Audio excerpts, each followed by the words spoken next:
Hi everybody, it's Owen from farfaraway.org. Got a question on how I painted Strakhov, so I decided I'd do a quick video blog just to talk you through all the different colours I used. So we start off with his face.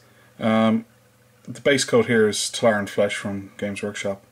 It's one of their high pigment paints, so I did it in a couple of watered down coats. Careful not to get too much into the mouth and try and be a little bit neat with the painting. I then did 2 watered down coats of Ogren Flesh, which is one of their washes, and that gives you just a little bit of depth onto the flesh. Then a highlight of just pure Tar Flesh just to pick out kind of the ridge above the eyes, just the nose detail, and a small bit of detail on the cheeks. Then I added elf flesh into that, so kind of a 50-50 wash mix of elf flesh and Tar Flesh. Then kind of for another highlight, and that was about it. There might have been one more wash of the Ogren Flesh, I don't think so though. And then for the scar in the mouth, I just used very watered down Boda Black with Devlin Mud, just to pick out that bit of detail. For his hair, that's base coated Codex Grey and Fortress Grey as a highlight, and then Boda Black. I think a couple of washes just to pick out some of the low detail. I've talked about how I paint the red before, but I'm basically just using the P3 Cadoran Red colour and highlight, and using Bal Red as a wash once that's finished.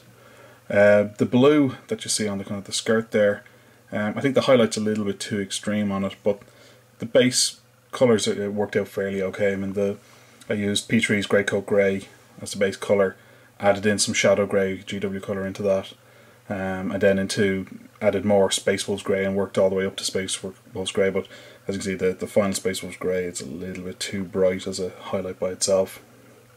That was washed back with mostly Azurman Blue, but a small bit of Boda Black mixed into that, and then a pure Boda Black just to go down those creases that you can see in the skirt.